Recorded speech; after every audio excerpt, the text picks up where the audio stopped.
Well, in my 4 years of living in my car and living on the road, I've met people, whether in real life or online, that are also either living in their car or thinking of living in their car, but they're financially broke.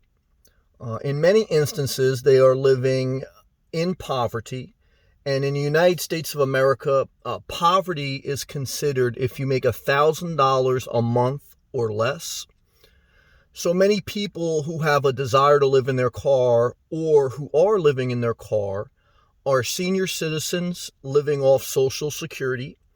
The average Social Security in America is $1,500 per month, but many of these seniors make under $1,000 per month. The other group of people tend to be those on disability, whether because of a physical or mental issue. And so the question in this video that I want to address, in my opinion, is it a good choice to live in your car if you're broke? In my opinion, no. Why? Because living in your car is a volatile, risky, unstable environment. I don't think it's over dangerous per se, but I think you're driving more, you're on the road more, which by nature is dangerous. I think you're outdoors more, you're dealing with people more, which for some may lead to more issues, more interactions with the public. And I think the bottom line is you don't have a safe, legal place to go to every night that you know is just yours. There's a lot of movement and adaptation involved. And when you're a senior living in poverty, when you're someone who's disabled living in poverty, or no matter what your case, there's certainly probably some people that are able to work but just lethargic, lazy. Being in poverty or being broke is being already in a volatile, unstable condition. Because as someone who's in poverty or broke, you're vulnerable to society because you may not have enough resources to care for yourself properly. That's why the government in America and many other first world countries provide subsidies to those in poverty. Subsidized house, food stamps, free health care, Medicaid, etc. I have some family members on those programs. So if you are in a situation where you're a senior living in poverty or you're disabled, you should sign up for these programs. That's part of what makes a first world country a first world country is the destitute will never be without food or shelter.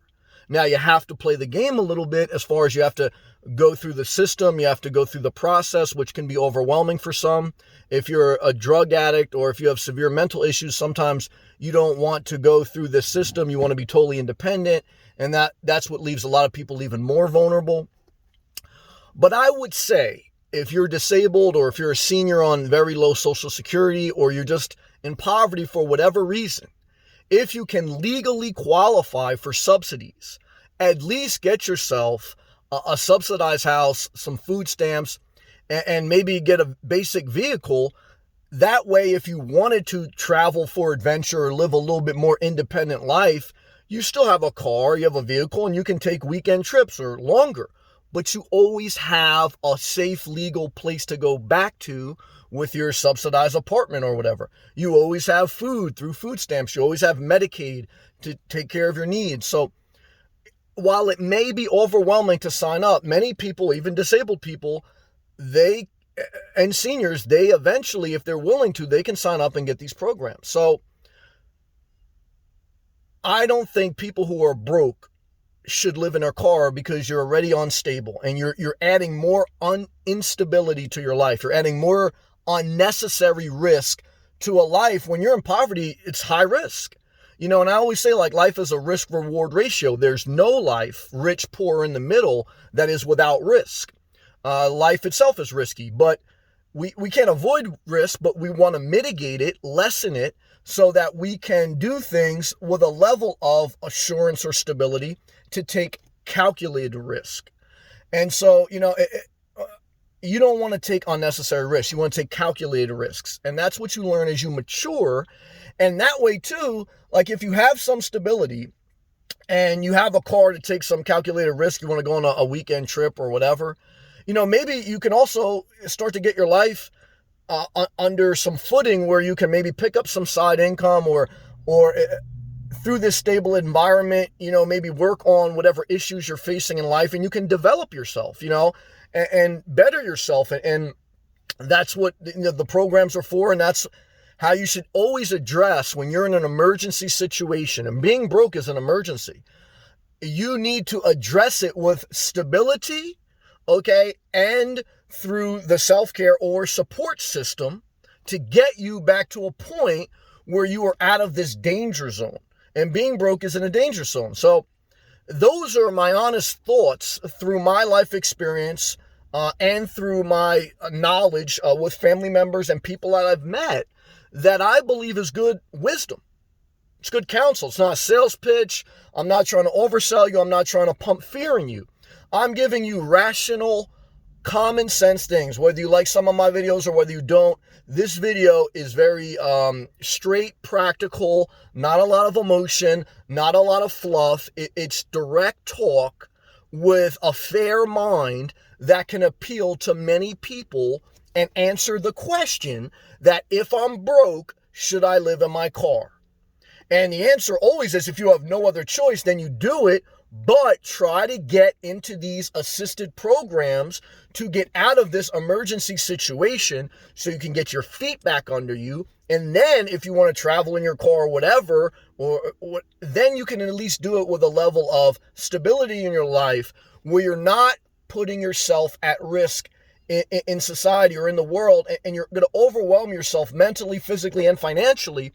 Because living in your car, while you certainly can live a little bit cheaper than the average person if you're disciplined with a budget and you have a certain amount of money, it's not, you're not going to save as much as you think, especially if you're making $1,000 or less per month. No matter how much you save, I mean, you got food, you got insurance, you got gas, and you got, contact lenses, whatever. You got to have something in life that you got to pay for. So, I think that will help you.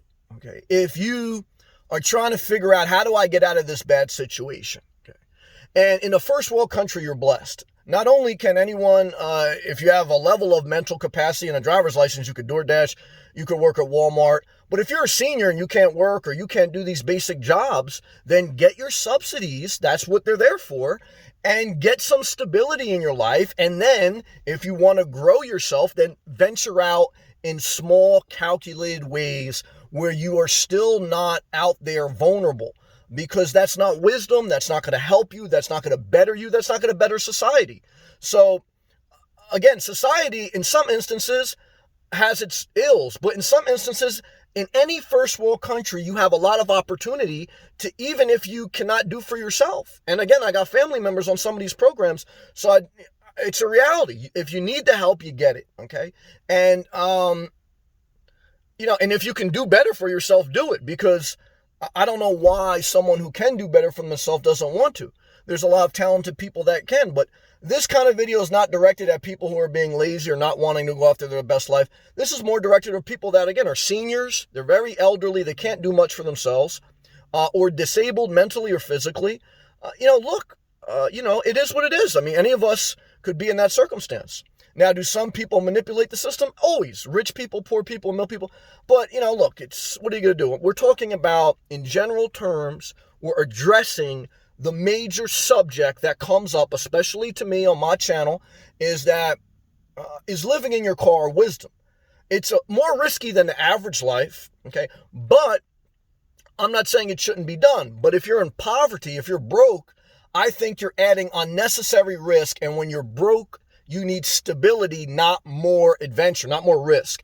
And once you're stable, then you can venture out and take the more calculated risk, knowing that you have some stability in your life, and that will ease the stress, ease the anxiety, and allow you to focus on what you need to do to improve your life, improve your circumstance. And that's what I would want for everyone. Even those I don't like or I get upset with in my videos, I still want people, okay, as best they can, to live as best they can, okay? Because everyone benefits. It's like it's a win-win. Now, I know some people, you deal with them, they're lose-lose, but I still believe in basic dignity, but you gotta do something. You gotta at least apply. You gotta go after it. It's like you can only help people so much, even if you have some programs instituted. And I know these programs aren't perfect. I know nothing is perfect, but we're in an imperfect world. I didn't create the world. I'm trying to share in this video a way to provide some level of practical wisdom, which I think, again, is very practical and fair-minded. So if you appreciate the video, click the thumbs up. Click the blue join button. You want to support the channel. Thank you to all my members. Check out my playlist. I'll see you in the next video. Peace.